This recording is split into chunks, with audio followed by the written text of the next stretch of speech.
جو آج معزز جسٹس نعیم افغان نے کہا ہے کہ یہ سچ کو دبانے کی کوشش ہے. اس نے کہا افسوس سے کہنا پڑ رہا ہے کہ ہمارے ملک میں بڑے بڑے ایونٹس ہو جاتے ہیں اور اس ایونٹس میں جو حقائق ہیں جو سچ ہے اس کو سامنے لے کے آنے کی جو ہے وہ کوشش نہیں کی جاتی. انہوں نے کہا پارلیمان اگر سچ لے کے آنے کی کوشش کر رہی تھی تو اس ہائی کورٹ نے پارلیمان کو بھی روک دیا.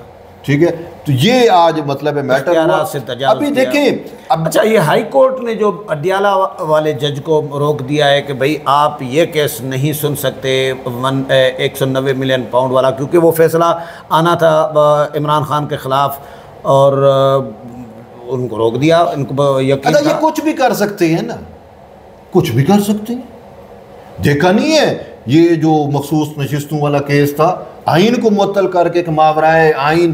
اچھا مزیدار بات بتاؤ, یہ کچھ بھی کر سکتے ہیں, they can do everything. اور یہ سہولت کاری میں کسی حد تک بھی جا سکتے ہیں اور جا رہے ہیں, اپنے حلف کے خلاف جا رہے ہیں, کچھ بھی کر سکتے ہیں. پہ مجھے جملہ یاد آ رہا ہے, فیض, ثاقب نثار اور عمران, یہ جو گینگ تھا, ان کا جو نیٹ ورک تھا, ان کا پلان یہ تھا کہ ہم پارلیمان کو ختم کر کے, آئین کو ختم کر کے, جمہوریت کو ختم کر کے ہم صدارتی نظام نافذ کریں, اور یہ سہولت کاری میں یہ ساتھ تھے اور عمران کو لگا دیں صدر.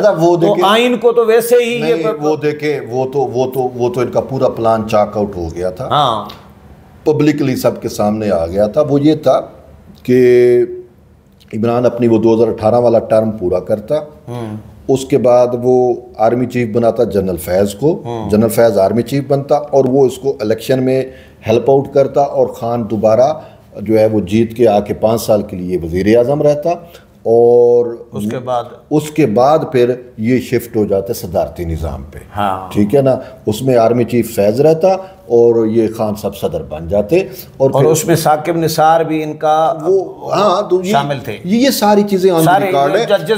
جو اس آئین کو ختم کرنے میں خان کا ساتھ دے رہے تھے ججز, تو وہ آئین کا آرٹیکل کیوں نہیں ادا ری رائٹ کریں گے اور توڑیں گے؟ ابھی بھی یہی ہے. یہ جو آج والا آپ نے 190 ملین پاؤنڈ والی القادر ٹرسٹ والی بات کی کہ وہ جو اڈیالہ جیل میں جو ٹرائل ہے اس کو انہوں نے حتمی فیصلے سے روکا ہے, اس میں بھی آج یہ ایک معزز جج جسٹس بابر ستار شامل تھے, اور جس کو آج سپریم کورٹ نے آئینہ دکھایا نا بیسیکلی, تو اس معزز جج صاحب نے یہ آرڈر دیا ہے.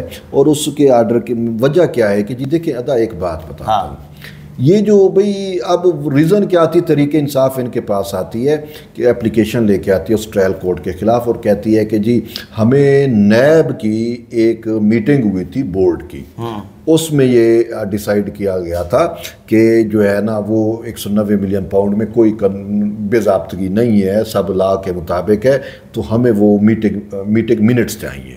اب وہ جج صاحب نے کہا لوور کورٹ والے نے کہ ٹرائل کورٹ والے نے کہ بھئی وہ تو یہ جو آئی او کی بات کریں یہ تو کوئی ریکارڈ کیپر نہیں ہے, اس کے پاس تو منٹس نہیں ہوں گے, اس کے پاس تو کیس سے متعلق چیزیں ہوں گی نا, تو یہ کیسے ہو سکتا. انہوں نے مسترد کر دی, یہ ہائی کورٹ میں آ گئے. تو اب ہائی کورٹ نے کہ بدھ تک وہ چیزیں وہ طلب کی ہیں اور ان کو آرڈر سے روک دیا کہ آپ نے حتمی فیصلہ نہیں کرنا. ٹھیک ہے, اب ہو کیا رہا ہے میں آپ کو بتاؤں کہ اگر ہم اس دور میں چلے جاتے ہیں تو وہ نیب میٹنگ کب ہوئی تھی, کیسے ہوئی تھی. طیبہ گل والا ایک ایشو آپ کو یاد ہوگا, سر تپاؤں والا, وہ ویڈیو لیک کرائی گئی تھی چیئرمین نیب کی, سر تپاؤں والی, اور اس کو پریشرائز کیا گیا تھا کہ اور بھی ہمارے پاس میٹیریل ہے یا آپ یہ کریں.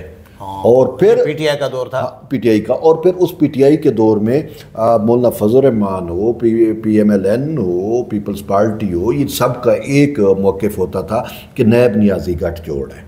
ٹھیک ہے نا, تو وہ گٹھ جوڑ بھی تھا, تو اس ٹائم نیازی خود حکومت میں تھا, تو وہ نیب سے چیزیں بند کروا سکتا تھا, وہ اس کو ہمیں وہ دیکھنے. لیکن ان معزز ججز کو تو وہ چیز نظر نہیں آئے گی, ان کو تو صرف کرنی ہے سہولت کاریں, کیونکہ یہ فیض نیٹ ورک کا حصہ ہیں.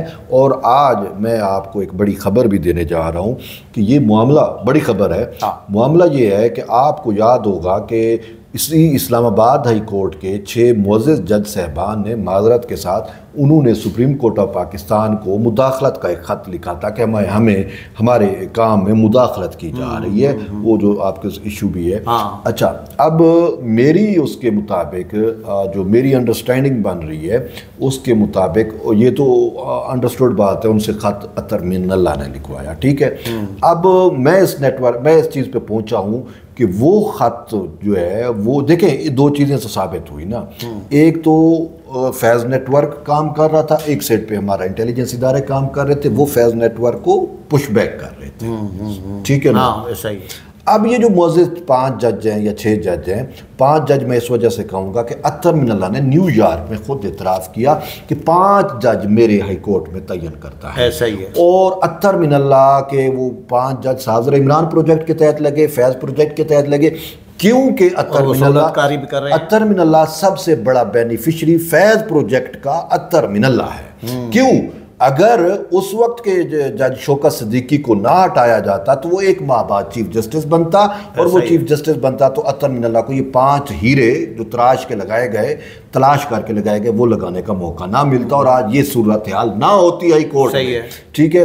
تو اب جب فیض نیٹ ورک کے یہ زیر اثر تھے اور اطہر من اللہ جو ان کا کمانڈر ہے اس کی ترتیب میں ساتھ تھے، تو اطہر من اللہ نے ان سے خط لکھوایا، اور خط فیض نیٹ ورک کے کہنے کے اوپر لکھا گیا، کیونکہ فیض نیٹ ورک نے ان کو ٹاسک یہ دیا ہوا تھا کہ آپ نے خان کے لیے ہمہ قسمی سہولت کاری کرنی ہے، ٹھیک ہے نا؟ اب جب ایجنسیوں نے ان کو روکنے کی کوشش کی کہ یار یہ تو فیکچول کیسز آپ کے سامنے آ رہے ہیں خان کے، اس میں تو آپ سزائیں برقرار رکھو، آپ ٹرائل کورٹ کے سارے ہی فیصلے اڑائے جا رہے ہو، تو ایجنسیوں نے کہیں نہ کہیں ان پہ دباؤ ڈالا، تو انہوں نے اس دباؤ کو جو ہے وہ چیلنج کر دیا سپریم کورٹ میں، جی ہم پہ دباؤ ہے۔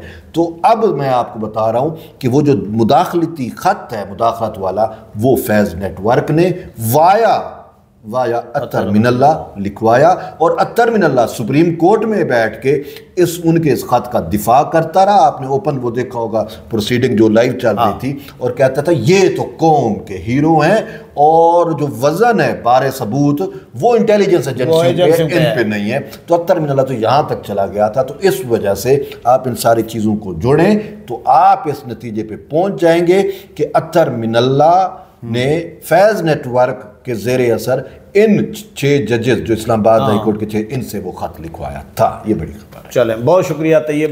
ویورز، طیب کے ساتھ پروگرام سنا، اگلے پروگرام میں پھر ملاقات ہوگی، تب تک اجازت چاہتا ہوں، اللہ حافظ۔